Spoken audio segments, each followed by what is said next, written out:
aglutinamiento FC de la inmunoglobulina E en dos tipos de células, los mastocitos y los basófilos. Esta inmunoglobulina E usualmente se produce contra parásitos, pero por razones que aún no conocemos, a veces se produce contra lo que ahora conocemos como alergenos. Y esta inmunoglobulina E hace que los mastocitos, cuando están cubiertos de inmunoglobulina E y la inmunoglobulina E se une al antígeno, en este caso el alérgeno, se degranulen inmediatamente y van a liberar una sustancia especialmente inflamatoria que se llama la histamina. Esta reacción tiene lugar en cuestión de pocos segundos a minutos. Lo que va a causar en general, como toda reacción inflamatoria, es vasodilatación, aumento de la permeabilidad capilar, salida de líquido al espacio intersticial, o sea, un edema. A veces estas reacciones pueden ser sistémicas. Todos los vasos sanguíneos sufren este proceso y entonces vamos a tener una vasodilatación generalizada, lo cual baja abruptamente la presión arterial, causa edema en los tejidos y por falta de riego sanguíneo en el sistema nervioso central especialmente, pues las personas pierden el conocimiento. Bueno, además de eso, esta misma reacción causa contracción del músculo liso, del tracto digestivo, del tracto respiratorio y del tracto genitourinario. En el útero hay contracciones. El alergeno es una sustancia común del ambiente que puede ser un polen de algunas plantas, pueden ser alimentos y también pueden ser algunos fármacos. Esto se da en algunas personas y se requiere, pareciera que con mucha seguridad, que las personas tengan unas características genéticas específicas. Y a las personas que tienen ese fondo genético, que usualmente se observa porque muchos miembros de la familia tienen ese problema, se dice que tienen una condición atópica.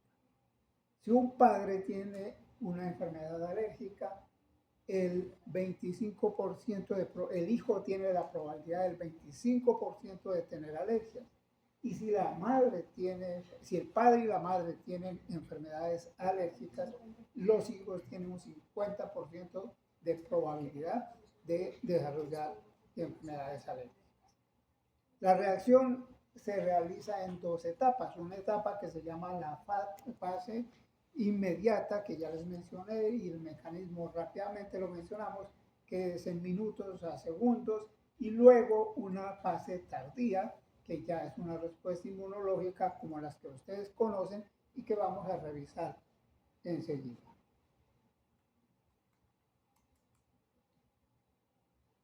Bueno, esto se me quedó en inglés y no la pude traducir. Se me olvidó traducirla. Porque, ¿cómo? Sacamos los dos de bilingües. Sí. Bueno, yo estoy haciendo mis diapositivas con inteligencia artificial, por si acaso. Claro, inmediatamente las hago con inteligencia artificial. La estoy haciendo con Gemini. Le subo las diapositivas viejas, le subo el capítulo del libro y él me genera los textos y después me genera un código Python. Si saben que es un código Python, sí. Y ya con ese código salen las diapositivas hechas. Prueben y verán que es muy rápido, muy eficiente. Bueno, entonces los anticuerpos del tipo IgE son los responsables de este fenómeno y estos anticuerpos, entonces, ya los mencioné, tienen un receptor en la superficie de los mastocitos y los basófilos y usualmente tenemos muy poquita inmunoglobulina E circulante. No sé si recuerdan cuál es la concentración de inmunoglobulina E. Recuerden que esa Inmunoglobulina no la podemos medir por técnicas convencionales como el ELISA, sino que hay que hacer técnicas especiales como un radioinmunoensayo. Y usualmente está en concentraciones de... Uy, espere, jefe, no me acuerdo. Bueno, ahí les queda. ¿Cuántas son los anticuerpos, la concentración de anticuerpos totales en sangre? Un rango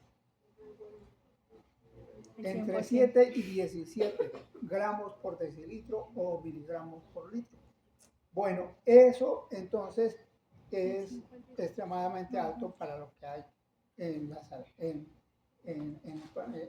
con respecto a una persona alérgica. Las personas alérgicas o con fondo atópico naturalmente tienen concentraciones más altas de IgE que las personas normales. Entonces, si alguna vez miden IgE y la persona no tiene alergias, pero tiene una concentración alta, tiene dos posibles causas: o es atópico o tiene una infección parasitaria. Profe, una pregunta. Es que en la diapositiva anterior decía que se unía a, bueno, que generalmente la IgE se unía a un antígeno multivalente, pero ¿a qué se refiere con eso? O sea, dice que es iniciada cuando hay interacción entre la inmunoglobulina E y el antígeno Perdón, como está multivalente. en inglés no lo... Entonces, ¿cómo son los alergenos? Los alergenos usualmente pues tienen que ser sustancias proteicas para que induzcan la producción de IgE. Pero si recuerdan ustedes, en la clase de autoinmunidad vimos ese fenómeno de la dispersión de antígenos, que un linfocito B puede reconocer una sustancia por un carbohidrato, pero si la sustancia está acoplada a proteínas, puede activar un linfocito T ayudador presentando el efecto.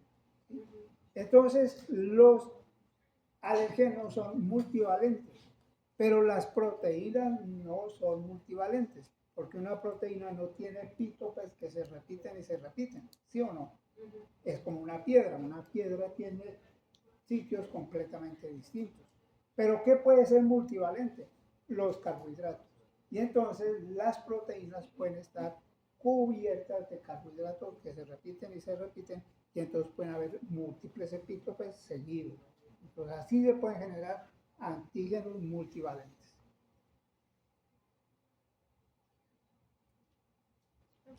Recuerden entonces que usualmente producimos la inmunoglobulina E contra infecciones parasitarias únicamente. Los mastocitos son células residentes de tejidos. ¿Qué otra célula es residente de tejidos?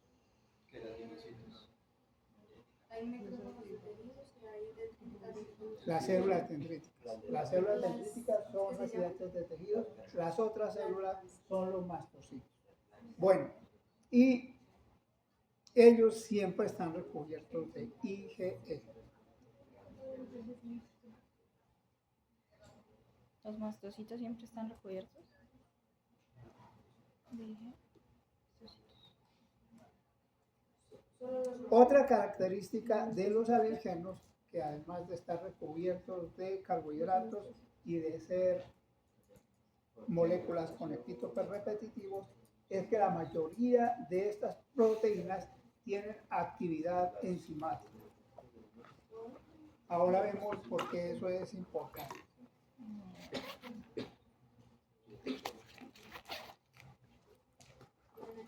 Algunas proteínas pueden tener carbohidratos que semejan PAMs de microorganismos, y entonces pues eso puede contribuir a la activación de células presentadoras de antígenos.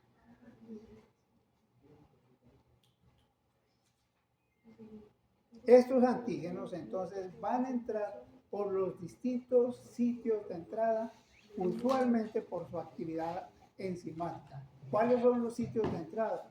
Las vías respiratorias, la mucosa, la vía del tracto digestivo y la piel. Esos son los sitios de entrada. Pero en el caso de fármacos o algunos venenos, como los venenos de las avispas o las abejas, pues van a entrar por vía sanguínea, como si fuera una inyección. Esa es la otra vía. Ahora, esto es importante, por ejemplo, porque en los niños menores de 6 meses la mucosa gastrointestinal no está completamente impermeabilizada y ellos se pueden sensibilizar contra componentes de los alimentos porque se les asigna dieta corriente antes de los 6 años, de 6 meses. El niño hasta los 6 meses no debe tomar sino leche materna, no debe tomar más. Pero si le dan leche de vaca, pues Se vuelve sensibilizar, intolerante a la se lactosa. puede sensibilizar. ¿Sí? Bueno,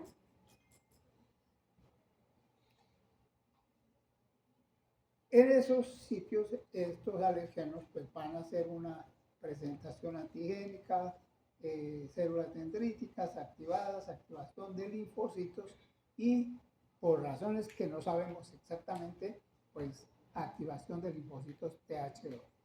Y ahí hay un problema.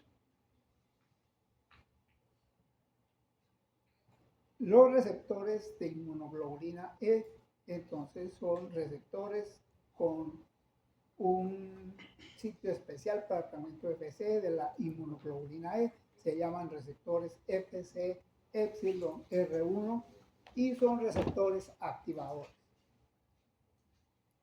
Hay otros receptores que se encuentran en los linfocitos B y también en los mastocitos y son los receptores tipo 3B para la cadena gamma de la IgG, el fragmento constante de la IgG. Y entonces, si la IgE es activadora, la IgG es inactivadora. ¿Y cómo funciona esto? La IgG que usualmente producimos contra sustancias comunes, porque sí las reconocemos, es del tipo IG4. ¿Se acuerdan de la IG4? ¿Sí? Y la IG4 se produce en paralelo con la IgE y cuando hay un buen balance de IgE e IG4, entonces no desarrollamos enfermedades alérgicas, pero en las personas alérgicas el balance es más IgE menos IG4. ¿Esto por qué es importante? Porque ahora con ese conocimiento, ¿qué es lo que tratamos de hacer? Usar el alergeno, presentarlo en condiciones especiales para que se produzca IG4. Y entonces la persona se vacuna, porque es una respuesta inmune activa que va a cambiar el perfil de anticuerpos. Esa es la técnica de la desensibilización.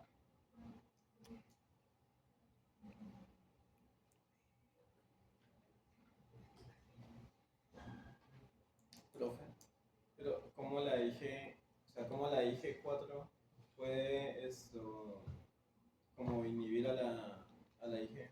¿De qué forma? O sea, No, la IG4 no inhibe a la IG, sino que la IG4 inhibe la activación de células que tienen receptores para el fragmento FC de la IgE.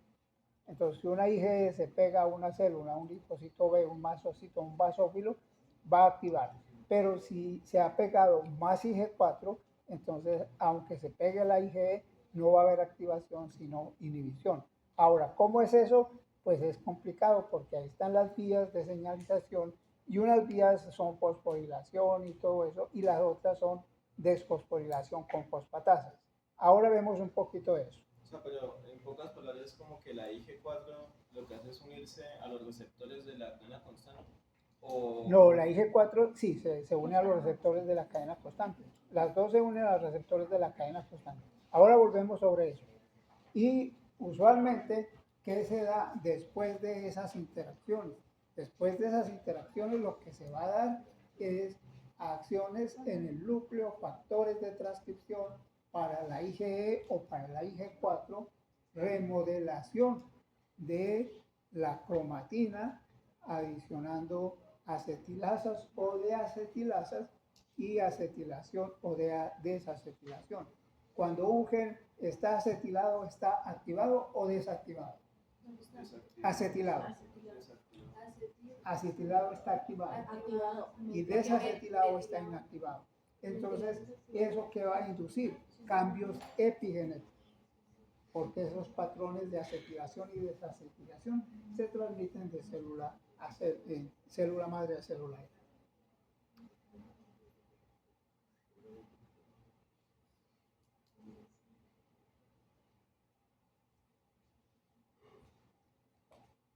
Bueno, ahí mencionamos en la clase pasada algunos modelos de enfermedades alérgicas, no los vamos a escribir en detalle, luego volvemos a ellos. Entonces, pueden haber enfermedades sistémicas y enfermedades locales. Las enfermedades sistémicas usualmente están causadas por alergenos que ingresan por vía sanguínea o por picadura. Los alergenos como las drogas, los venenos, algunos alimentos también que pueden ingresar a la corriente sanguínea por el tracto digestivo o por picaduras de insectos.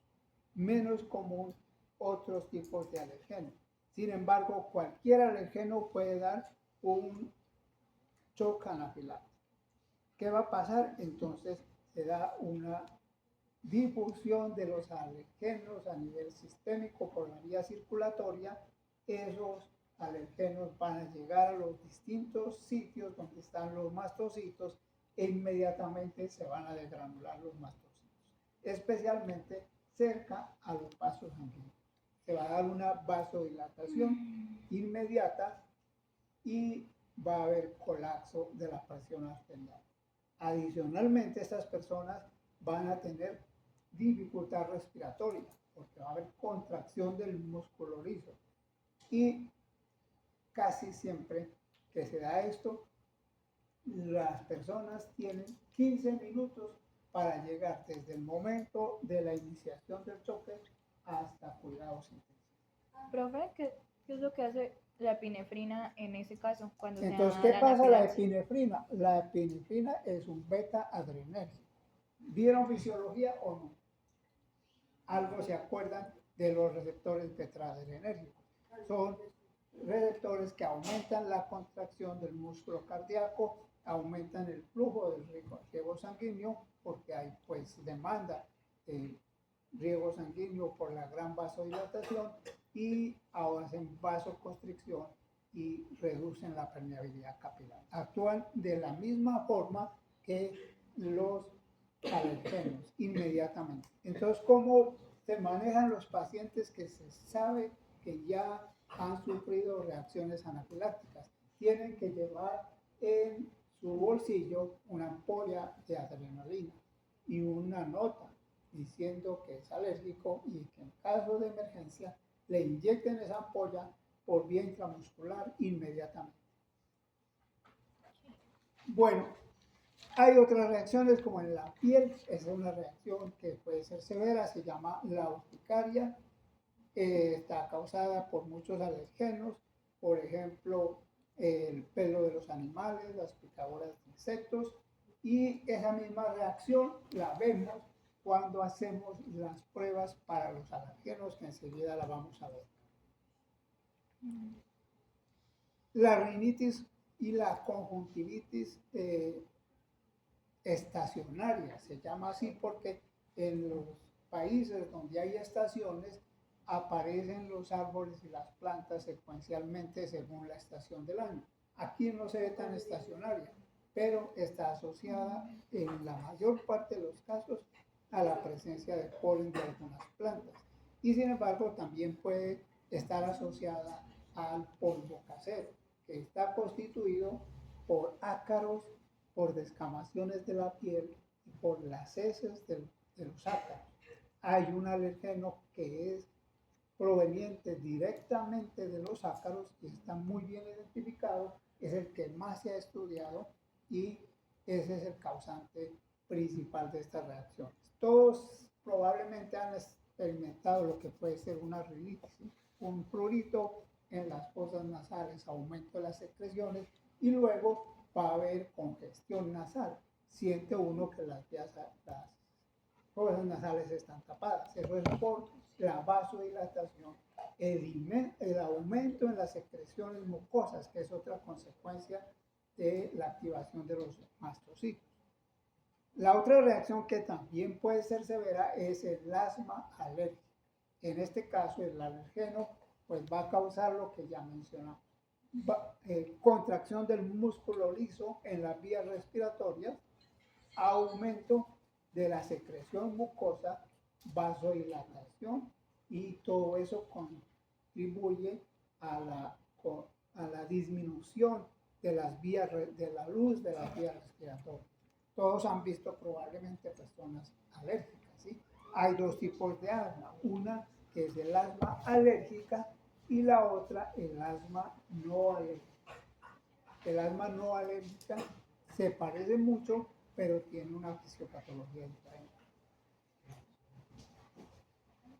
Y las alergias alimentarias, pues que también son bastante comunes. Los alergenos más importantes son las nueces, los frutos secos, los mariscos. Mucha gente es alérgica a los mariscos, la leche, los huevos y la soya. Entonces, bueno, y el trigo. Entonces, ¿qué pasa?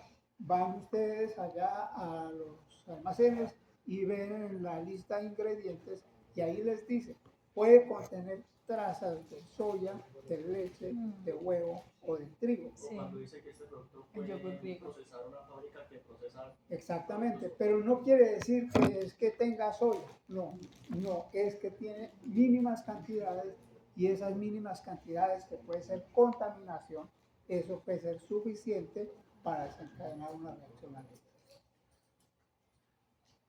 Ahora es importante porque esas activaciones de mastocitos a nivel del tracto gastrointestinal, por ejemplo, pueden permitir que el alergeno se difunda rápidamente y de una reacción sistémica. La otra relación que debemos tener en cuenta es que los linfocitos B de las mucosas tienen un comportamiento especial. ¿Vieron eso de pronto? ¿Cómo es la vía de activación? Los linfocitos B que se activen en cualquier mucosa van a mandar siembras a todas las otras mucosas. Y entonces eso pues hace que, por ejemplo, a veces reacciones alérgicas que las experimentamos en la piel o en las vías respiratorias estén asociadas a alimentos. La razón fisiológica y evolutiva de eso es que las vías respiratorias y el tracto digestivo y el tracto urogenital son mecanismos de entrada de antígenos de microorganismos. Y entonces la madre, cuando se infecta, ella va a mandar siembras de linfocitos a todas las mucosas, incluyendo la glándula mamaria. Y en la leche materna están los anticuerpos contra todas esas sustancias. Y eso también es importante porque la leche materna puede tener anticuerpos que bloquean la entrada de alergenos. Entonces, las madres deben alimentar a sus niños hasta los 6 meses, preferiblemente por 1 año, por leche materna. Y eso disminuye enormemente la incidencia de enfermedades alérgicas. ¿Cómo? La leche de pote. O sea, la fórmula. Cuando Sí hay fórmulas que reemplazan la leche materna y que tienen algo de esa función. Pero, por ejemplo, los anticuerpos no los tienen. Eso no va a funcionar como la leche materna. Y además de eso, para cada mamá, para cada hijo, una mamá. ¿Por qué? Porque la mamá tiene la experiencia inmunológica del medio donde ella vive. Y entonces esa experiencia pues se la transmite por la leche.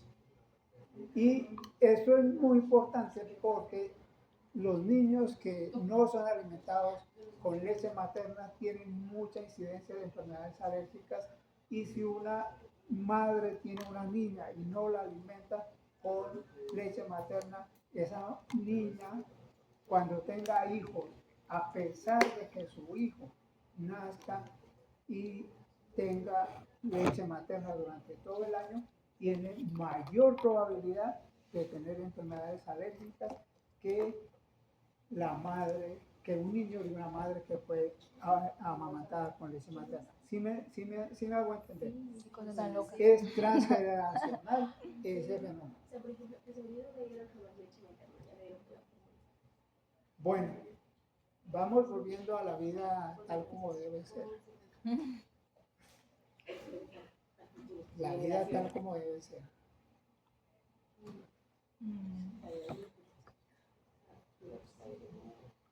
Las mamás deben querer a los nietos o a los hijos. Es decir, las mamás deben querer más a los nietos o a los hijos. Las mamás y las abuelas. Profe. A los nietos. Está mal, está mal, está mal. Así no es normal. Esa es una perversión de la naturaleza. Es que la mamá debe querer es a los hijos y no a los nietos. Porque para los nietos está la mamá. Pero, Cierto. bueno, ya Profe. dejemos eso y vamos por lo que... Profe, una vamos a lo que- pregunta. Vamos a lo que vivimos. Es que yo no entiendo eso de que los linfocitos B mandan como trazas de o sea, la mucosa en la que están a otras mucosas. No entiendo. No, mire, vamos a hacer este ejemplo para que entienda su compañero. Tenemos un linfocito B y un linfocito T. Entra por las mucosas un antígeno, que puede ser también un alergeno. Va al ganglio linfático y en el ganglio linfático las células dendríticas van a activar linfocitos T. Eso es lo primero que se hace.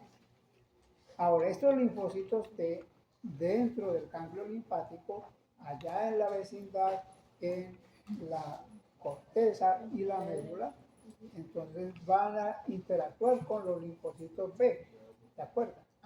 Y los linfocitos B que reciben antígenos solubles van a presentarle a los linfocitos T preactivados por las células linfáticas. Estos linfocitos B se van a convertir en linfocitos B productores de anticuerpos. Como esto se dio en una mucosa, estos linfocitos B se quedan en el ganglio linfático, no. Van a salir del ganglio linfático y van a ir a colonizar las mucosas. Entonces, si fue esto en el tracto digestivo, estos linfocitos B van a ir al tracto respiratorio, al tracto genitourinario y a la glándula mamaria, a sembrar linfocitos B de la misma clona, que van a estar allá como células de memoria, porque eso es importante para protegernos contra microorganismos que ingresan por las vías respiratorias y para que la madre en la glándula mamaria tenga todos los anticuerpos contra todos los microorganismos que vio en su vida, los más comunes, y los transmite en la leche materna. Uy, qué chévere. O sea, en esa migración que hace el linfocito B del ganglio de las mucosas, lo hace por sangre, ¿cierto? Lo hace por sangre. Pero entonces ahí uno puede tener linfocitosis, cada vez que hay ¿Cuál es el mecanismo? Entonces, eso lo hace por sangre. Esos linfocitos B activados en un acúmulo linfoide de mucosas, que es donde se activan, van a adquirir moléculas de adherencia que les permiten colonizar las mucosas sin que haya inflamación. Porque los otros necesitan inflamación para llegar a los sitios. Estos van a llevar moléculas de adherencia que les permiten entrar activamente a esos sitios. Bueno, entonces ahora, ¿cómo se da la presentación antigénica contra los alergenos?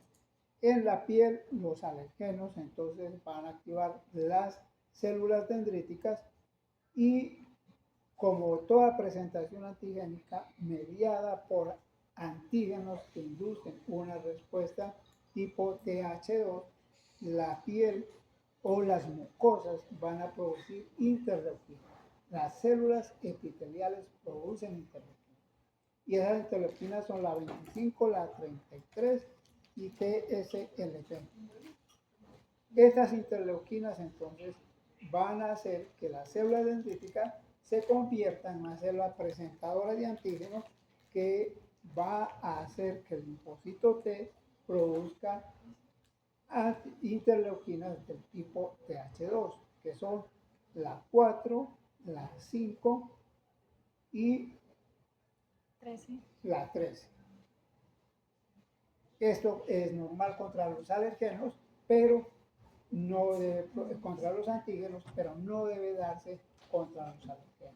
¿Qué pasó? Ingresó un alergeno, la célula dendrítica por condiciones especiales va a generar estas interleuquinas y va a hacer la preactivación de los linfocitos T ayudadores. Estos linfocitos T ayudadores van a hacer que el linfocito B haga el recambio de clase de IgM a IgE. ¿Se acuerdan que el recambio de clase? ¿Sí? Listo.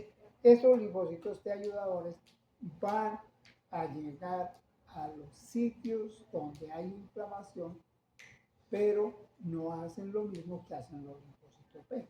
Ellos quedan circulando. Si hay entrada de nuevo del antígeno, este proceso se repite y estos linfocitos B se vuelven a reactivar y van a ingresar específicamente al sitio donde el mastocito se degranuló y generó inflamación.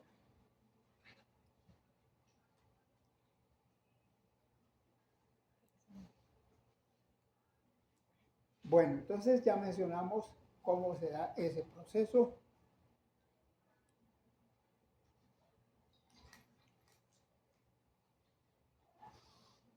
Los anticuerpos entonces van a unirse al receptor para el fragmento FC de la IgG que se llama FcR1. Hay otro FcR2 que es de baja afinidad, este es de alta afinidad. Luego, los alergenos, recuerden que son polivalentes, van a unirse a los mastocitos armados con inmunoglobulina E, se va a producir su degranulación. Consecuencias generales y que las vamos a repetir enseguida.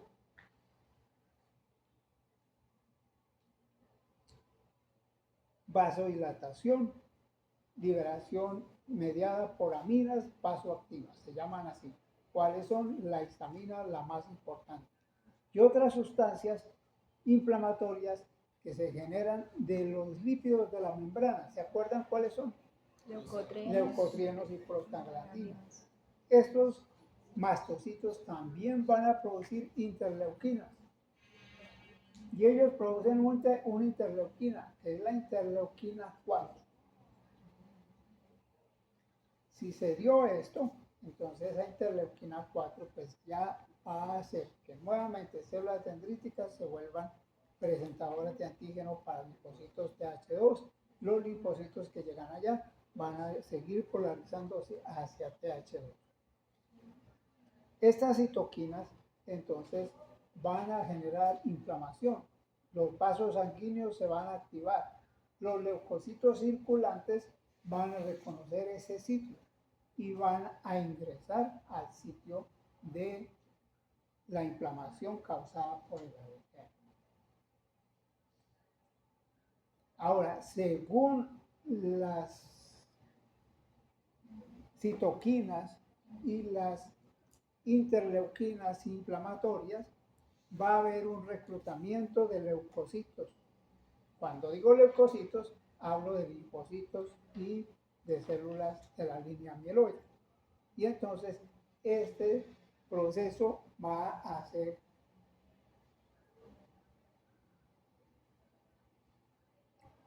que haya infiltración de leucocitos a esos tejidos. ¿Y cuáles van a ser esos leucocitos?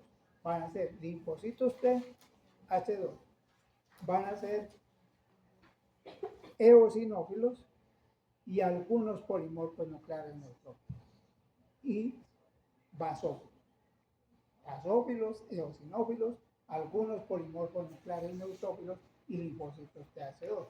Y si fuera una bacteria, van a ser más polimorfos nucleares neutrófilos. Si fuera un virus, van a ser monocitos y linfocitos T citotóxicos. Eso ya lo vieron ustedes, dependiendo de la inflamación, hay un reclutamiento selectivo de las células del sistema inmune que van a infiltrar tejidos. Los TCD4-TH2 van a ingresar a esos tejidos, van a producir interleuquinas, van a activar los basófilos y los eosinófilos y van a causar una reacción inflamatoria que usualmente se va convirtiendo en reacción inflamatoria crónica.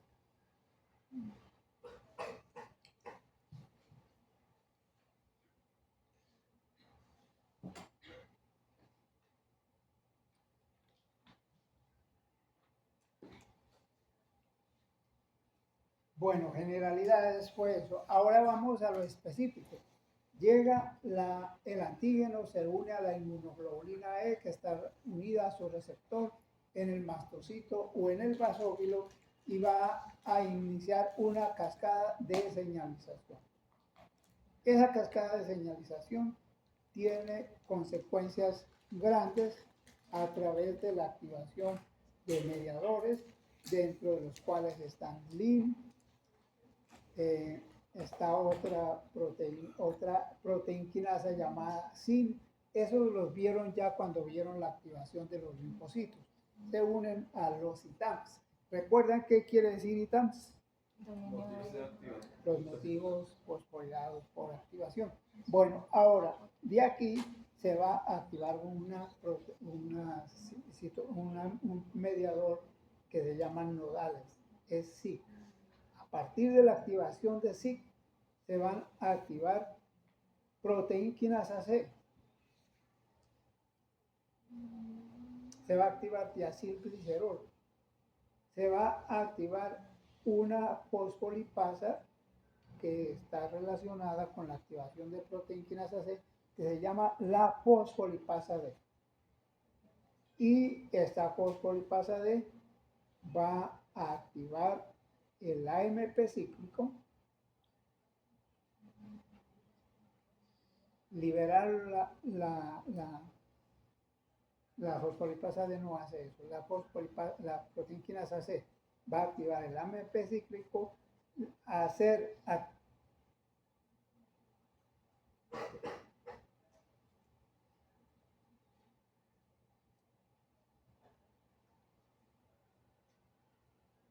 La calcineuria. ¿qué es lo que hace?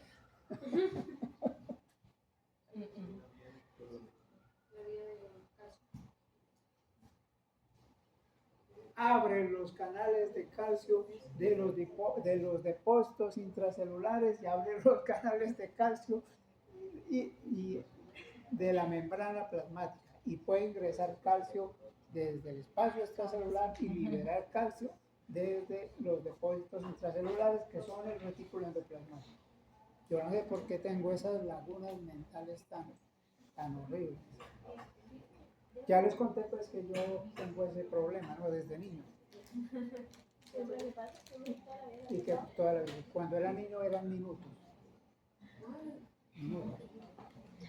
Bueno, NF-κB es un factor de transcripción, producción de citoquinas. Calcio y AMP cíclico de granulación.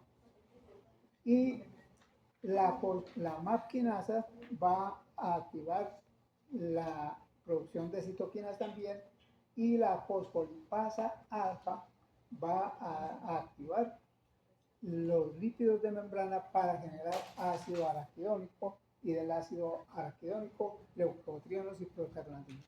Ahora, ¿qué nos interesa de aquí? Ya sabemos un poquito estas rutas. Hay drogas que van a actuar en estos puntos especiales. ¿Cuáles son esas drogas? Inhibidores de los canales de calcio. Inhibidores de los canales de calcio. Uno de ellos muy conocido es el cromolin o cromoglicat.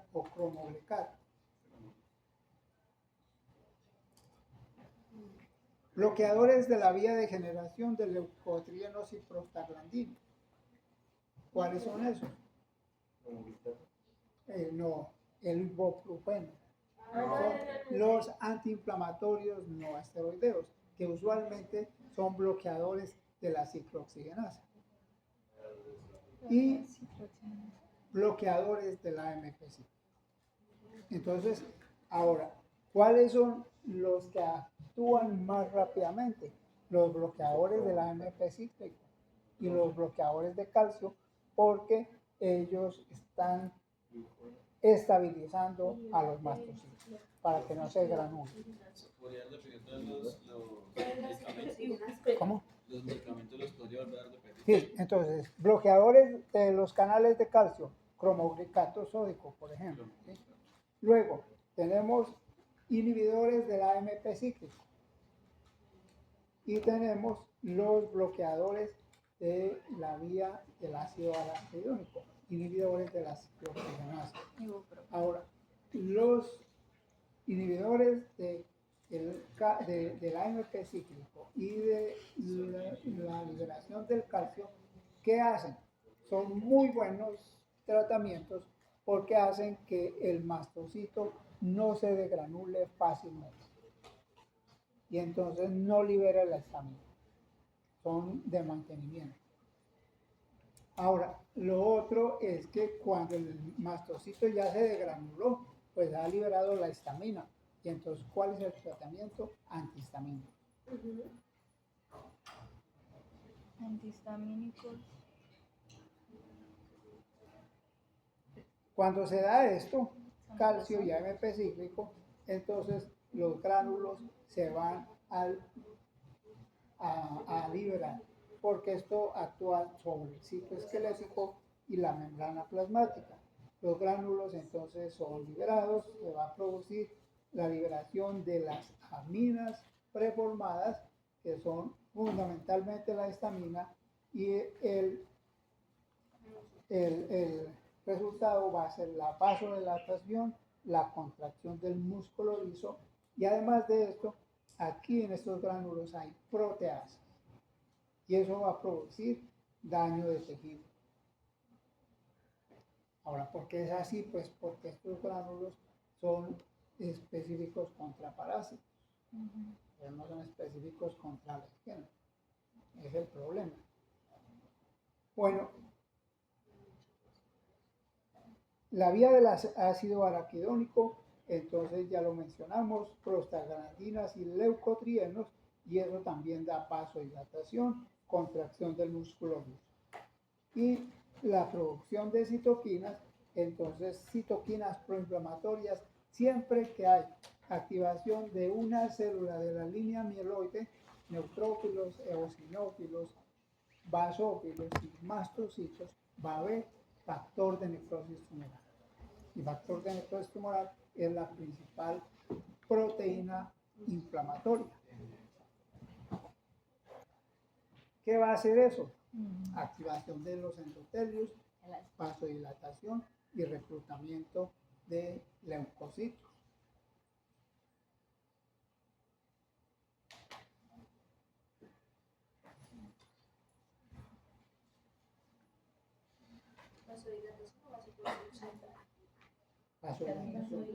Vasodilatación. Ahora, la histamina también va a producir contracción del músculo liso. Por eso cuando una señora tiene amenaza de parto prematuro, entonces es porque el músculo liso del útero empieza a contraerse. Entonces le puede dar antihistamínico. Y eso es una parte del tratamiento de la amenaza del parto prematuro.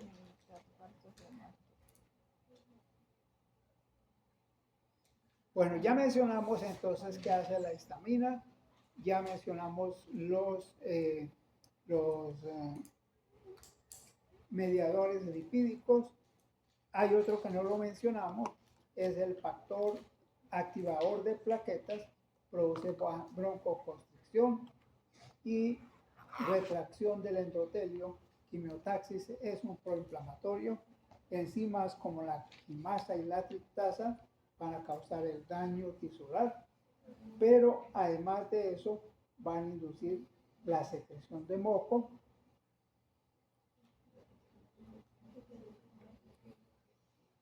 y estas enzimas van a producir remodelado.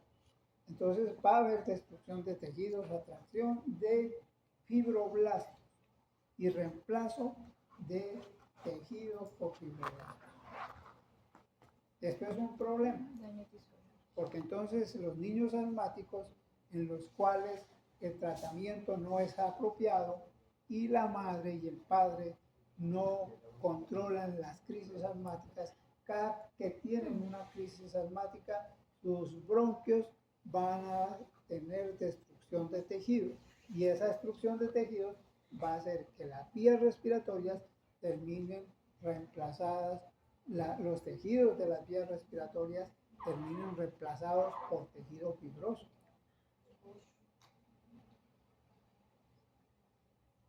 Profe, ¿la fibrosis también genera que de pronto se queratinice? No. ¿Cómo? ¿La fibrosis de pronto genera que se queratinice? No. ¿No? En ese sentido, en esos lugares no. Es diferente. Sí. Ok. Bueno, y las citoquinas, factor de necrosis tumoral, interleuquina 1, interleuquina 6, todas esas tres que les acabo de nombrar son siempre los tres componentes de todas las reacciones inflamatorias en cualquier lugar, sistémicas o locales. Y a la 4, la 5 y la 13 especiales para la activación y la atracción de basófilos, eosinófilos y mastocitos.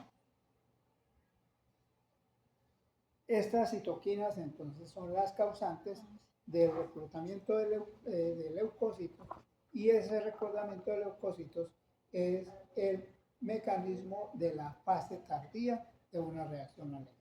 Entonces ya entienden cuándo viene la fase tardía, ¿sí?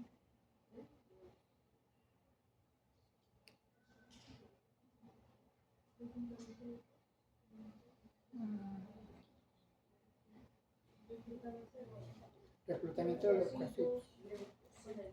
Bueno, sí, eso que yo. Esto también se da, bueno, ya vimos en los vasos sanguíneos, se da este fenómeno en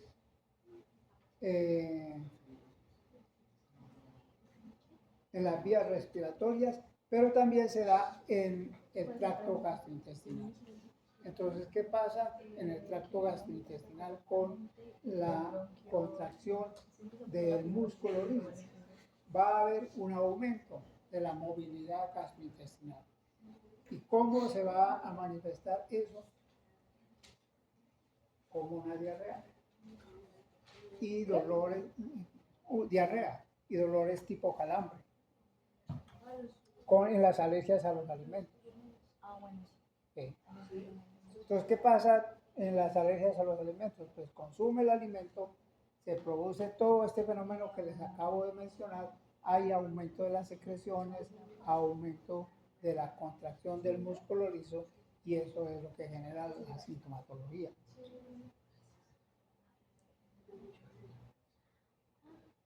Usualmente esto debería darse cuando ingresan parásitos y dentro de las reacciones que se dan en la fase tardía está el ingreso de los eosinófilos. Entonces, cuando ingresa un parásito, se da todo esto según el lugar donde ingresa el parásito. Y esto está muy bien porque va a causar una inflamación. Y esa inflamación va a permitir el reclutamiento de eosinófilos. Y los eosinófilos producen una enzima que es la única capaz de degradar la quitina de los parásitos. ¿Cómo se llama? Ah, sí, la mayor. Proteína básica mayor. Básica Proteína básica mayor. Es que así. Esa es una pregunta de examen. En todos los exámenes de inmunología aparece esa pregunta. ¿Cuál es la proteína de los eosinófilos? La degradación de la quitina. Pero ¿cómo les parece que yo hasta hace poco tiempo no podía recordar quién producía la proteína básica mayor? Si los eosinófilos o los basófilos. Pues, Pero ya después lo racionalicé y ahora sé que son los eosinófilos porque esos eosinófilos son los que llegan en la reacción inflamatoria tipo TH2 en la fase tardía. La fase tardía después de 24 horas. No pueden ser los mastocitos porque esa proteína básica mayor es extremadamente destructiva de tejido. ¿Se imaginan los mastocitos liberando proteína básica mayor? No, pues sería fatal. Bueno, Y bastante para liberarlo por histamina. Entonces, histamina. Todos hemos tomado antihistamínicos de una u otra manera. ¿Sí? Sí. Bueno, la histamina, entonces, se genera a partir de la histidina, por un proceso sencillo de descarboxilación. Y hay 4 receptores de histamina. Los receptores H1, que son los más clásicos, aumentan la contracción del músculo liso, la permeabilidad capilar y las secreciones. Esos son los que causan los síntomas más importantes. Entonces, para las reacciones alérgicas, los antihistamínicos deben ser anti-H1 específicamente, porque los hay de varios tipos. Receptores H2 aumentan la permeabilidad capilar, vasodilatación, estimulan glándulas exocrinas y aumentan la acidez estomacal. Entonces se han utilizado inhibidores de H2 para el tratamiento de las gastritis.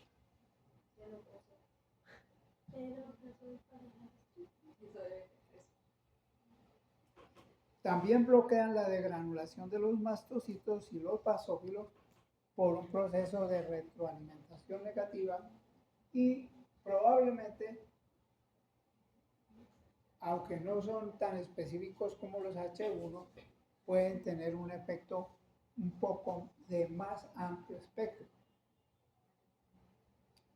H3 estimula la actividad de los neurotransmisores en el sistema nervioso central. Y el H4 estimula la quimiotaxis de los mastocitos.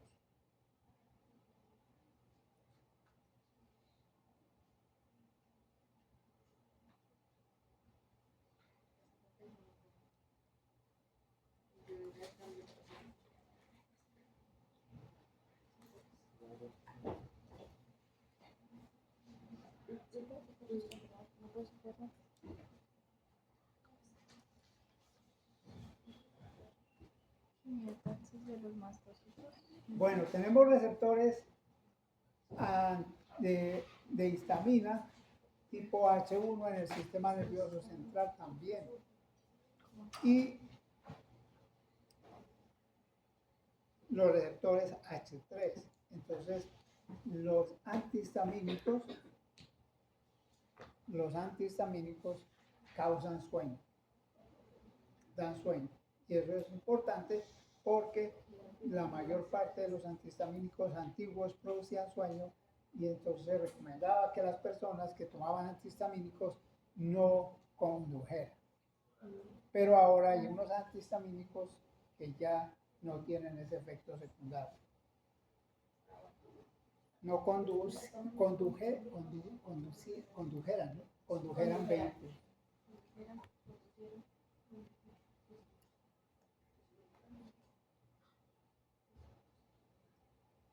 Bueno, los mastocitos, entonces ya sabemos, son las únicas células residentes, están en los epitelios del tracto respiratorio, tracto gastrointestinal y piel y cerca de los vasos sanguíneos. Ese es el problema más importante de esos mastocitos, que están cerca de los vasos sanguíneos. Y entonces su efecto vasoactivo es muy, muy inmediato y muy fuerte. Los mastocitos producen histamina y los mastocitos se pueden activar sin inmunoglobulina E. Se pueden activar por el complemento, las fracciones C3A y C5A, recuerden, esas son las anafilotoxinas. Pueden activarse por receptores TOL por neuropéptidos y por estímulos físicos. Ahora, entonces, ¿qué pasa aquí en las personas alérgicas? Las personas alérgicas tienen más mastocitos en las vías respiratorias, en la piel, en el tracto digestivo. ¿Por qué tienen más mastocitos? Pues porque han estado activando esta vía. Ya ha estado induciendo la producción de interleuquina 4, interleuquina 5 e interleuquina 13. Tienen más mastocitos. Y estos mastocitos, entonces, que infiltran más las vías respiratorias y la piel de las personas alérgicas, pues no necesariamente se van a degranular con alergenos. Entonces, las personas alérgicas tienen hiperreactividad de vías aéreas, que entran a un lugar caliente, en un teatro, por ejemplo, salen del teatro y se ponen en contacto con el aire frío, de granulación de mastocitos por vías no IgE. Y pareciera que tienen una crisis asmática, pero ahí no hay alergia. Entran a un lugar donde hay componentes irritantes, van a tener problemas. A veces, simplemente por un exceso de exposición a la luz solar, una persona alérgica puede tener una urticaria sin que haya alergia. Los mastocitos van a madurar en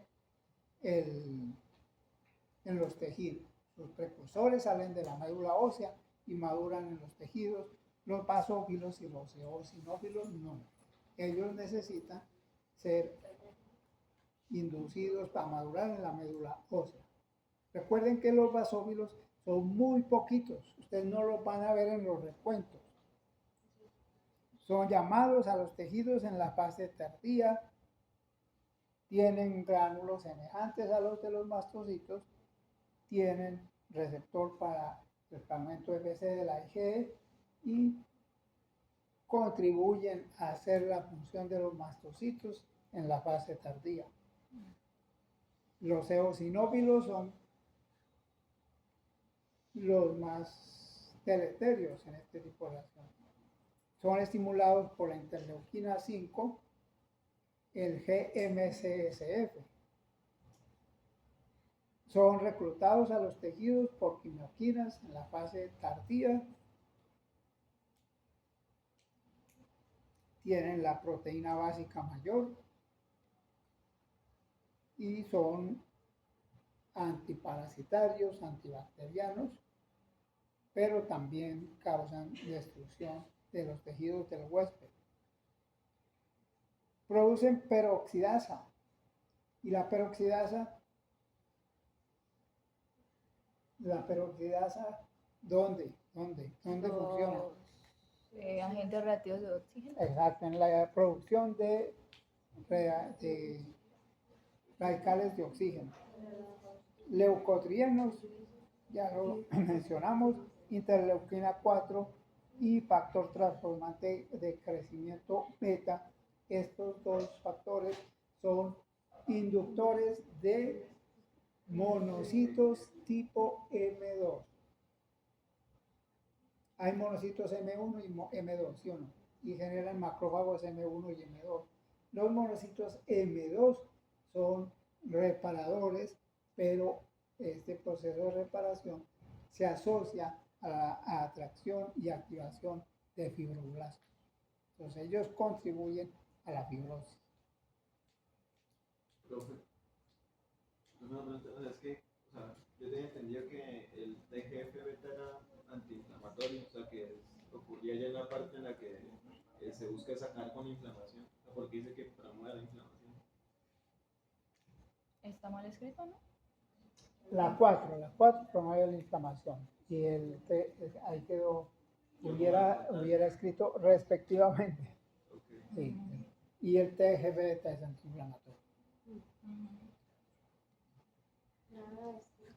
Y hay unas estructuras que ustedes las pueden ver en el microscopio, se llaman los cristales de charcoal Leyden y están formados por una sustancia que es gelatina 10, se llama así, y es una sustancia proinflamatoria y son de larga duración.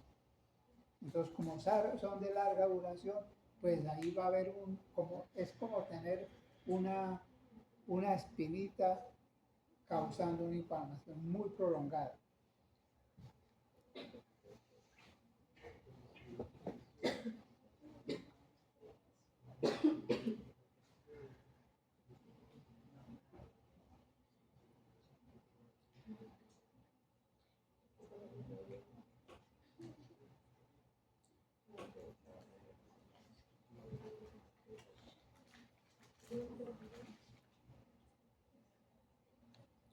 Bueno, ya hablamos de la fase inmediata, es en cuestión de minutos a segundos, ya mencionamos qué es lo que produce.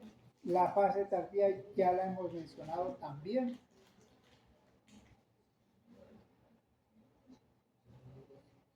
Dura entre 3 a 9 horas y puede persistir hasta por 24 a 72 horas.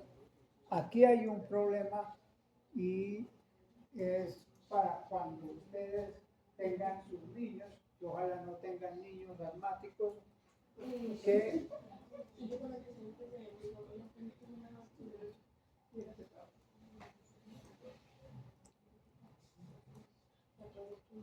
no, ahora les doy una recomendación. Cuando terminemos ya de las... Entonces, las madres que ya tienen sus niños asmáticos ya son muy cuidadosas y inmediatamente el niño empieza a presentar una pequeña manifestación de la crisis asmática, lo llevan al hospital. Entonces allá en el hospital usualmente el médico lo ve y entonces le puede dar un poquito de nebulización con la histamina y lo manda para la casa. Entonces, si la madre lleva a ese niño al hospital, no es porque sea un asmático común y corriente, sino porque ya sabe que hace crisis asmáticas. Y la crisis es pues es una crisis, ¿sí? El cuadro es muy severo y es prolongado y puede durar, como les mencioné, hasta 72 horas. Eso es mucho tiempo. Eso es mucho tiempo. Pero ¿qué pasa? El médico, si no sabe eso, le puede decir, pues bueno, ya listo, vaya. A las 2 o 3 horas de haber llevado al niño. ¿Qué pasa? Ya eso lo controló el antihistamínico. Pero el otro proceso, los leucotrienos, todas las otras sustancias van en marcha. Y dentro de 3 o 4 horas va a haber la fase secundaria. Y la fase secundaria se va a presentar. Entonces, si el médico no sabe bien la historia, el médico puede mandar al niño para la casa, pero con tratamiento para la fase secundaria. Pero si le pone solamente una nebulización y lo manda para la casa, el niño le va a regresar con su fase secundaria, porque es un niño que hace crisis asmática. Bueno,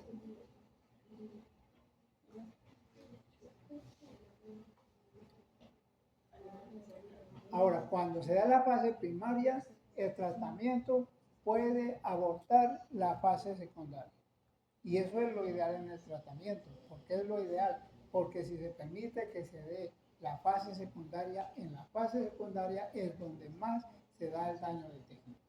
Y entre más fases secundarias se permita que tengan las personas asmáticas, más fácil, más rápido van a hacer la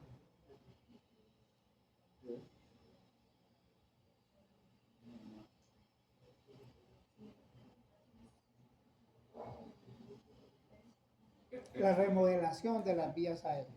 ¿Qué es la remodelación de las vías aéreas? Pues el reemplazo por tejido fibroso.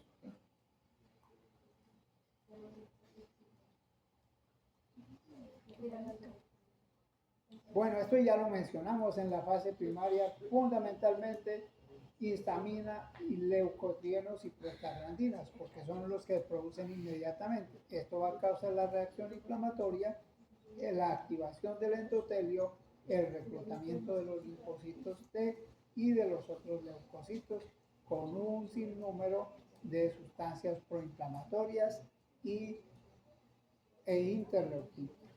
Esto va a llamar monocitos, eosinófilos, linfocitos T y linfocitos B, y aquí se va a producir entonces todo el proceso de daño tisular que finalmente conduce a la remodelación de las vías aéreas.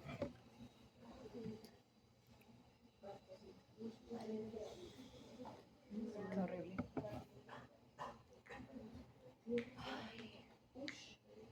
Esto es lo que a veces se ve cuando uno hace la prueba en una persona que es muy sensible. Se inyecta el alergeno y se hace una pequeña roncha de aproximadamente unos 10 o 12 milímetros. Pero si vemos que hay muchas dendritas como paticas rojas que se están irradiando hacia los lados, ese paciente, esa persona puede hacer una reacción secundaria fuerte. Y entonces miren la reacción secundaria que hace esta persona. Es extremadamente fuerte y esto no debe pasar cuando uno hace las pruebas.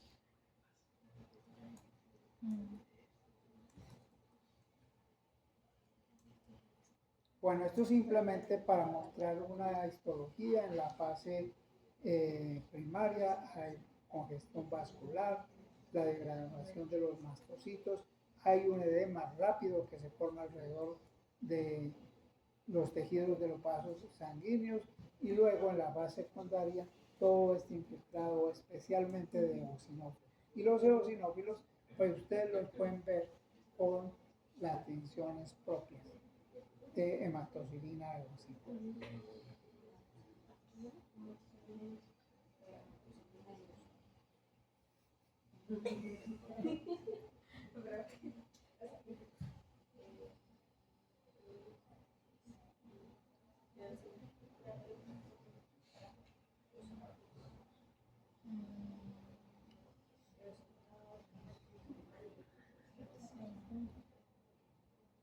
Otra manifestación de la que no hemos hablado mucho es la dermatitis atópica.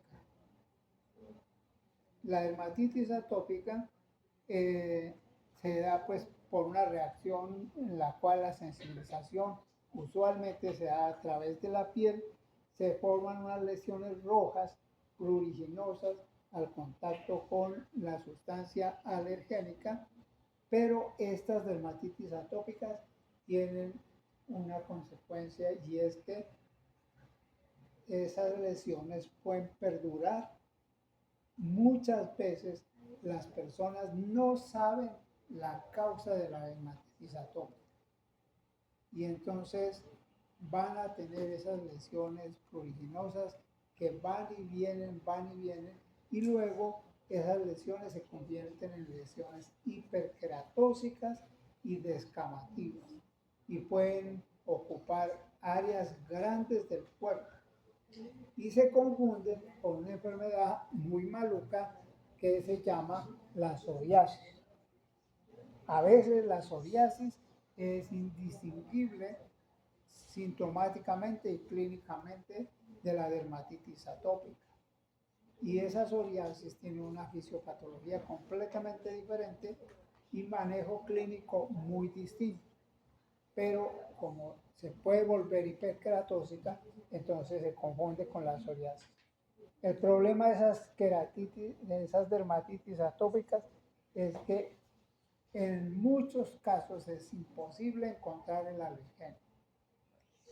Puede ser simplemente componentes de la ropa, pueden ser alimentos asociados a la sensibilización, y en los pacientes con dermatitis atópica es muy importante la hidratación de la piel y el cuidado y la higiene de la piel. Y este problema se presenta especialmente en áreas de contacto como las ingles, las axilas y los pliegues de las rodillas y de los codos. Estos pacientes con dermatitis atópica deben tener protegida su piel de la desecación. Deben usar al menos 2 veces al día crema hidratante. Y las personas jóvenes que hacen deporte y tienen dermatitis atópica deben bañarse sin jabón cada vez que hacen deporte.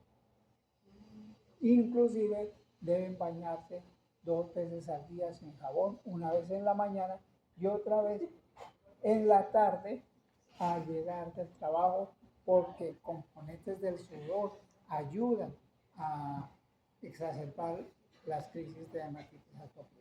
Esta es una patología muy maluca porque el prurito es extremadamente intenso y el prurito es muy difícil de manejar. Y uno no sabe qué es más difícil de manejar en un paciente, si el prurito o el dolor. El prurito es desesperante en estos pacientes. No les cuento, pero hay intentos de suicidio en los pacientes con dermatitis atópica severa por el prurito. Inmanejable. Profe, una pregunta. Yo he tenido problemas con angioedema, pero nunca me encontraron qué era. ¿Qué se podría, o sea, hay alguna recomendación para eso? Bueno, el angioedema, la forma más común es una alergia alimentaria, ¿sí? Pero hay un fenómeno genético que lo vemos ahora que veamos las enfermedades, las inmunodeficiencias. Pero quién sabe. ¿Quién sabe? No, no se puede, no, ni modo.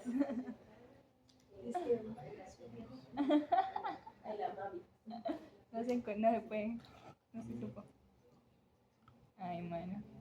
Bueno, ya hemos mencionado casi todo, vamos a recapitular un poquito algo sobre el asma bronquial. El síntoma principal es la obstrucción del flujo aéreo, es reversible. Recuerden que después vamos a llegar al fenómeno de la hiperreactividad bronquial. Va a haber inflamación crónica, remodelación de los tejidos de las vías respiratorias. La causa más común de la contracción de la broncoconstricción son los leucotrienos. La hipersecreción de moco es promovida por interleuquina 3. Y el fenómeno de la hiperreactividad bronquial entonces se debe a el incremento en el infiltrado de mastocitos, aumento de la sensibilidad del músculo liso a los mediadores a los neurotransmisores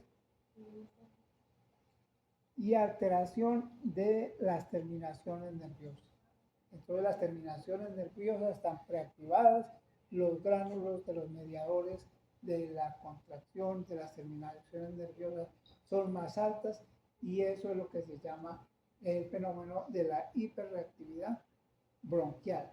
Lo que les conté, personas que tienen asma alérgica pero pueden desencadenar crisis asmáticas por fenómenos físicos, por estrés o por fenómenos físicos, estrés y qué. Era otro. Son 3, pero ya me olvidé. Bueno. El remodelado de las vías aéreas es irreversible. No hay nada más que hacer. Lo único que hay que hacer es hacer prevención.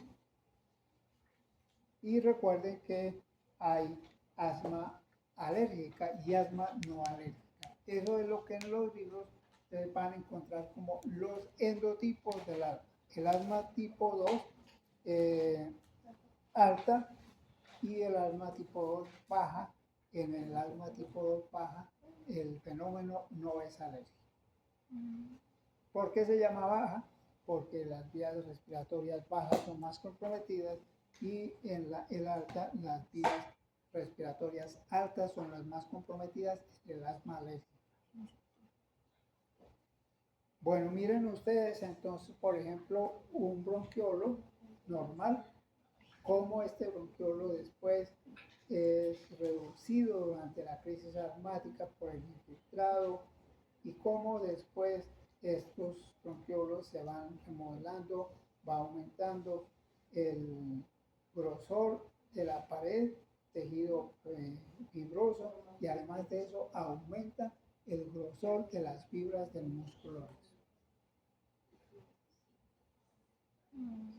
Algo parecido sucede en la bronquitis, porque muchas personas fumadoras terminan con una bronquitis alérgica.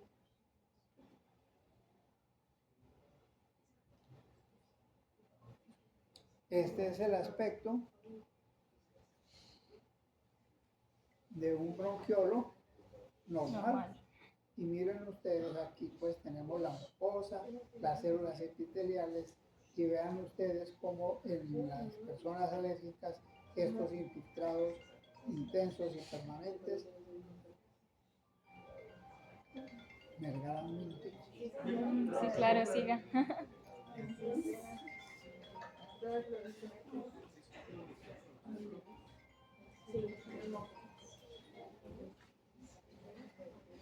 Desde que no suene acá.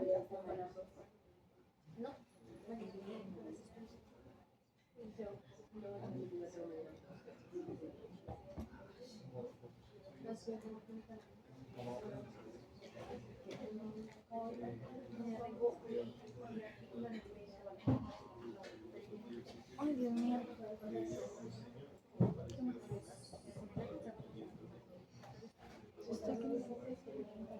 Sí, que me duele.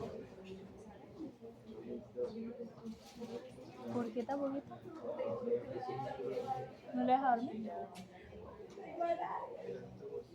Mío, tengo que estudiar para mañana. ¿Sí estudia algo de anato?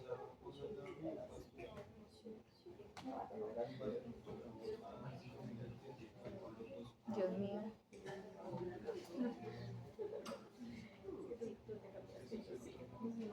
San caballeros.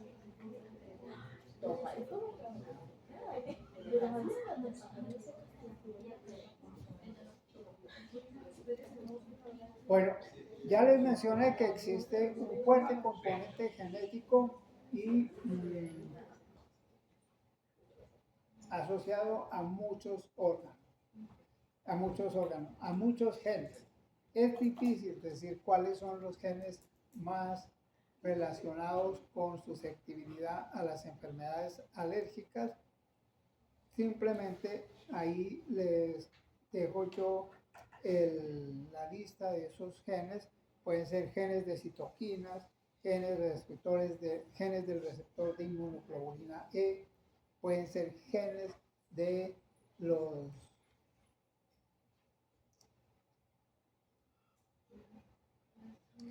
receptores de PAMS, entre los cuales pues están los receptores TOL y el MHC. Lo más importante es tener en cuenta que no toda persona que tenga fondo atópico puede desarrollar va a desarrollar enfermedades alérgicas. Es un proceso en el cual los componentes del ambiente y el factor genético son los determinantes de que una persona sea o no sea alérgica. Ay, Dios mío. Eso es que es urgente.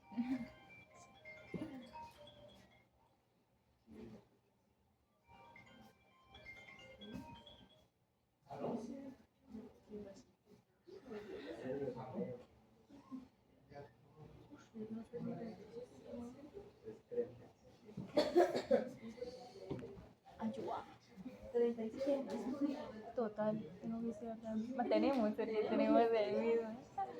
Alemania tienen plus de Sí,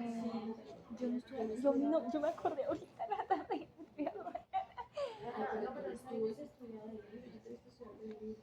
Del libro no. Yo no tengo el libro. No, pues yo pasé los apuntes de Anato de la clase, pero no he mirado lo de ambos.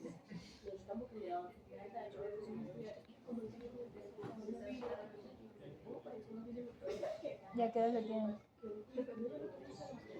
Ah, bueno, no hay más. Toca estudiar ahorita para Anato. Yo tengo un miércoles A reproducción. mañana, presentación psicoanalítica del un jueves, fisiología microbiana y viernes pero es que es posible todo el año. Sí, es que ¿Quién la manda a no cambiar el plan? ay, pero para bioquímica que estoy haciendo. Eso es todo lo que es fluximetría. No, pero bioquímica no vemos casi eso. No, pero es la base de química. Ahí tengo reacciones químicas cada 5 segundos. Lo que es que lo de ellos es mucho más complejo. No, creo que analítica, es que creo que por eso lo quitaron. Porque es diferente. Pero, por ejemplo, con molecular, Bueno, Tiene yo más que usualmente no molecular. dejo el teléfono prendido, pero es que mi esposa está de viaje y entonces uno cuando alguien está de esos viajes pues largos, eso es, cualquier cosa puede pasar. Sí. sí, mi mamá no me quiere invitar. Es más, yo nunca contesto llamadas, ni respondo mensajes, ni correos. Les voy diciendo de una vez. Mira esa vista. Bueno, ya saben esto, yo no contesto. Solamente cuando sé que es extremadamente importante lo hago. Pues si no, vea, ese WhatsApp es en la tarde, no, eso es lleno, yo inmediatamente. Pasa.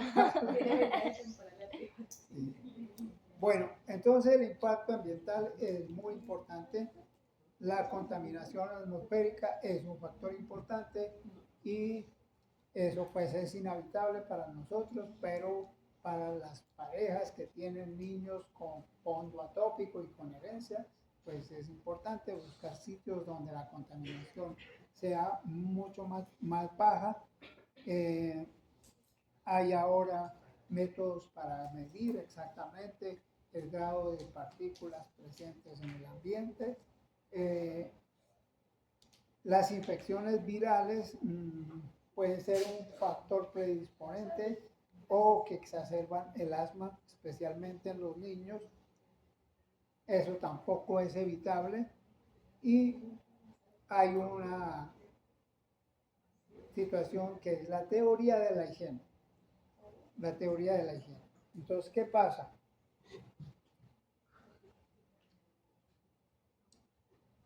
Nosotros recibimos componentes y estímulos de nuestro sistema inmune en la vía intrauterina.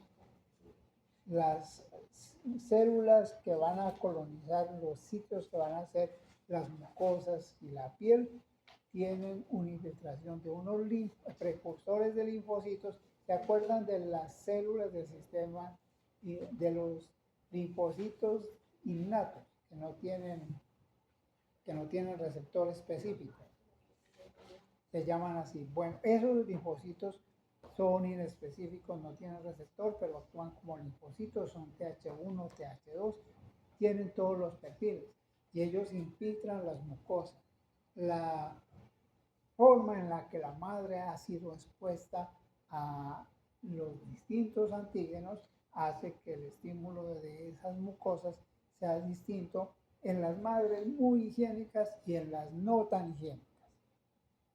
Entonces, ¿quiénes reciben más estímulo de esos linfocitos innatos? Los niños de madres no muy higiénicas. Porque las madres extremadamente higiénicas pues no tienen estímulo inmunogénico y necesitamos estímulo inmunogénico de los microorganismos.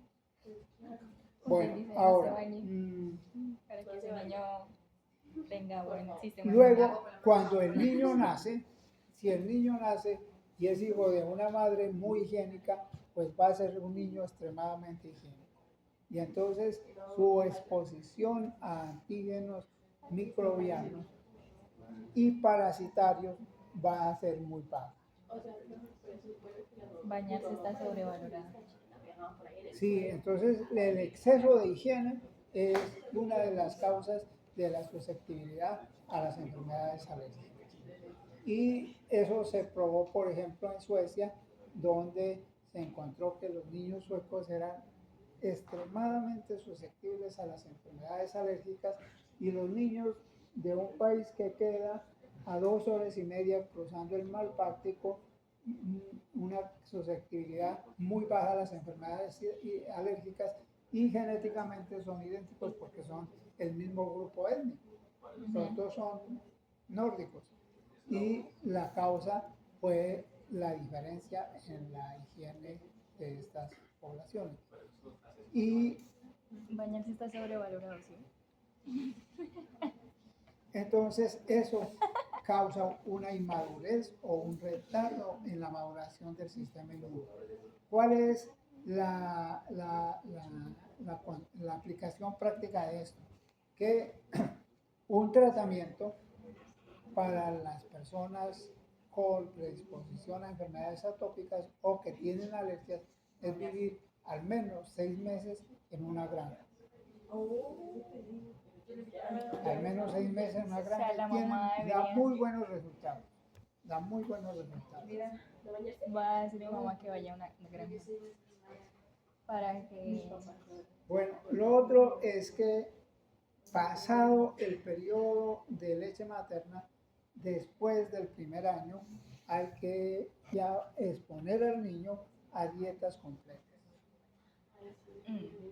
Dietas completas y especialmente los alimentos que se asocian más a la salud. Eso también es importante porque, pues, ahí sí hay como una especie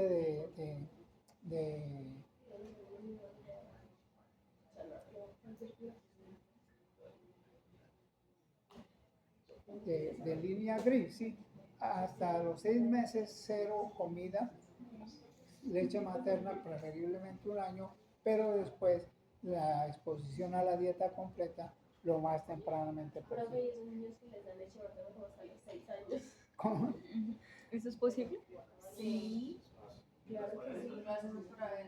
¿La mujer puede dar hasta los 6 años? Lo digo porque a mi tía se la dieron como hasta los 7 años.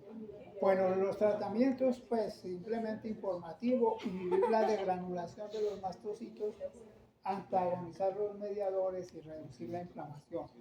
Epinefrina es el tratamiento de emergencia para las crisis anafilácticas, vasoconstrictor, aumento del gasto cardíaco y relajación del músculo liso bronquial. El tratamiento sintomático antihistamínicos tipo anti-H1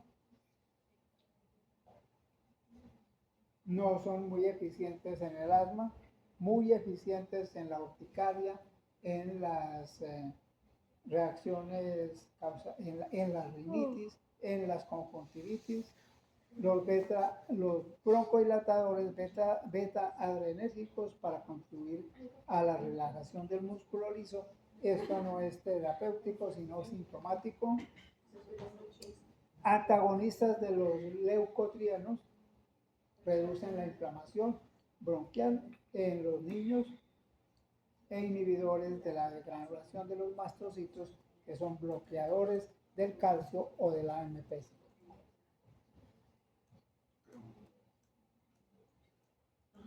En algunos casos, como en las dermatitis atópicas y en el asma alérgica, hay necesidad de mantener tratamientos con esteroides, que no es lo más recomendable, pero a veces toca mantener.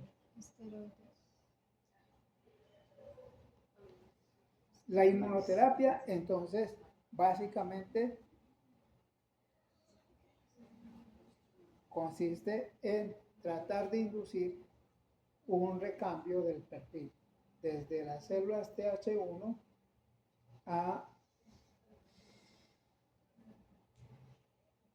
desde el perfil de células TH2 hacia células TH1.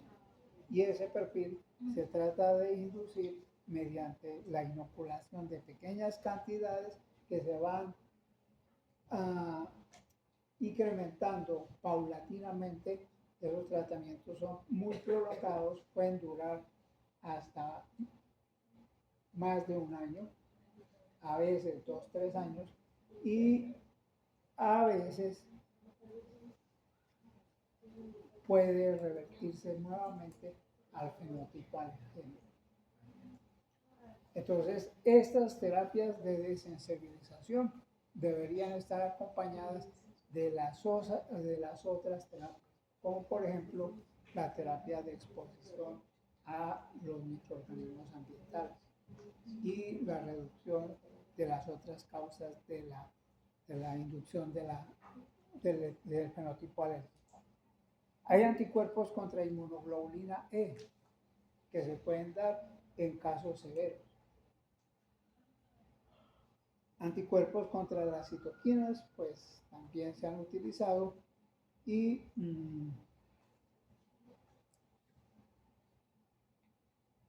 tal vez los que más se utilizan en este momento son los anticuerpos contra la inmunoglobulina E. Funcionan muy bien en crisis severas de asma refractaria y se están utilizando ya en forma rutinaria.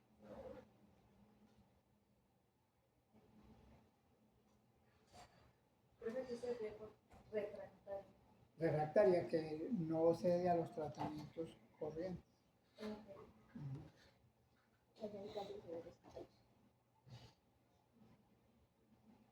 Bueno, esto pues ya ustedes saben, normalmente funciona contra las infecciones por parásitos helmintos, pero desafortunadamente se puede desencadenar por sustancias comunes.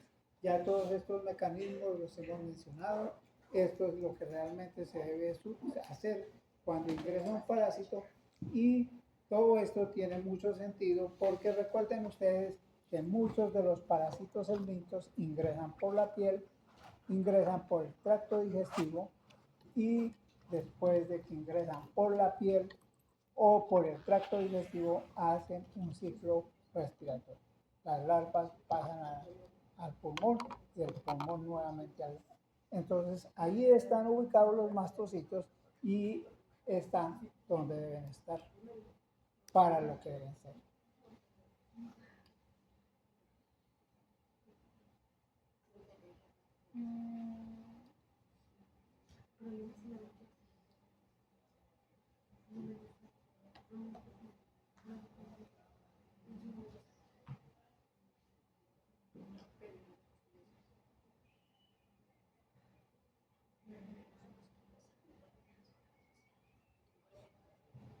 Bueno, nos había quedado por mirar esto de la reacción de hipersensibilidad, el mecanismo de la reacción inflamatoria crónica. Yo creo que ustedes ya lo saben, cómo se forman los granulomas en la tuberculosis, en la leishmaniasis, y eso es de esta manera. Este es el modelo de la tuberculosis. Los macrófagos alveolares son macrófagos especiales, porque los macrófagos son tisulares, pero estos son alveolares, están en el aire. Bueno, ellos fagocitan, y una vez que fagocitan, ingresan al parénquima pulmonar. El parénquima pulmonar es muy pequeñito, es una bandita ahí cercadita, y allá hay células dendríticas. Durante el proceso de fagocitosis, el macrófago inicialmente no puede eliminar la micobacteria, simplemente sirve más bien como un nicho de replicación. Pero las células dendríticas fagocitan macrófagos y sus detritos y sus bacterias, y entonces van a hacer presentación antigénica en el ganglio linfático. Ahí activan linfocitos TCD4 y CD8. Recuerden que esos dos se activan en conjunto. Y también algunos poquitos linfocitos B. Activados los TCD4 y los CD8, migran al parénquima pulmonar. Y eso puede demorar unos 7-8 días. Y allá, cuando ellos llegan, van a activar a los macrófagos. Y los macrófagos activados ahora ya no dejan proliferar las micobacterias, sino que las eliminan. Cuando eso se da, entonces va a haber una serie de citoquinas que van a producir ellos, el interferón gamma, el factor de necrosis tumoral, y el interferón gamma es el principal activador de macrófago, el que hace que el macrófago ya no deje, no deje, no deje proliferar las micobacterias. Cuando estos macrófagos se han activado, entonces luego se va a formar una empalizada. Los macrófagos se van a convertir en células epitelioides. O sea, los mismos macrófagos se vuelven alargados y van formando como un epitelio alrededor de las micobacterias. Y luego se va a formar una corteza de fibroblastos. Y al final eso se va a calcificar. Y ahí tenemos el granuloma calcificado. Todos nosotros tenemos el granuloma calcificado porque todos hemos estado expuestos a micobacterias. Y ese granuloma calcificado, desafortunadamente, tiene micobacterias vivas latentes. Mientras nosotros tengamos esos linfocitos TH1 funcionando, llegando allá y manteniendo ese granuloma, no pasa nada. Pero el día que nuestros linfocitos TCD4 dejen de funcionar bien por cualquier razón, incluyendo el estrés físico, la depresión, la desnutrición o el VIH, el granuloma se puede descalcificar y desorganizar y reactivar la tuberculosis. Qué duro. Sí, eso hace solo en las personas inmunosuprimidas, ¿no? Eso pasa en las personas inmunosuprimidas. Qué duro. Menos mal no somos inmunosuprimidos.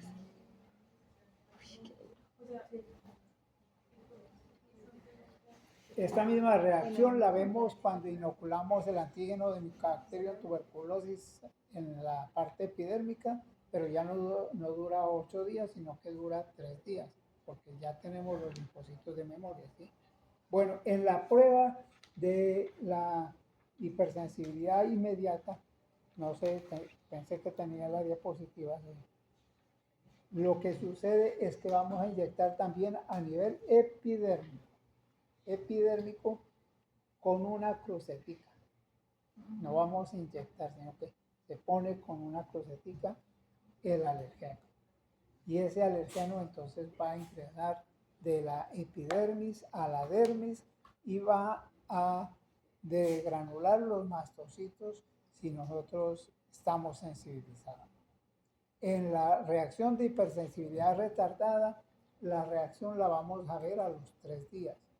Y es una especie de nódulo frío, no pruriginoso, que se puede coger con los dedos. Y uno lo mide y ese es el resultado. Se mide en milímetros. Ya les mencioné que 10 milímetros es siempre positivo para infección con Mycobacterium tuberculosis. Entre 5 y 10 es muy difícil decir, y esas personas necesitan la prueba de liberación de interferón. Y en la reacción de hipersensibilidad inmediata, al inocular el alergeno, la reacción es inmediata. No es infiltrado porque no hay llegada de cédula. Es edema. Entonces se ve una especie de ampollita, un edema pequeñito, redondeado, y alrededor una manchita roja. Esa manchita usualmente es pequeña, pero en las personas que van a hacer reacciones fuertes, inmediatamente se forman como unas paticas, unas dendritas se llaman. Y a esas personas hay que observarlas siquiera por 2 horas. No las pueden mandar para la casa. Y siempre que ustedes estén haciendo esas pruebas, pues deben haber recibido el entrenamiento, deben tener un consentimiento informado, deben estar cerca de una unidad de cuidados intensivos y además de eso tienen que tener todos los elementos para los primeros auxilios en caso de que se presente un shock anafiláctico. que les dura minutos y recuerden que tienen 15 minutos para llegar a la unidad de cuidados intensivos.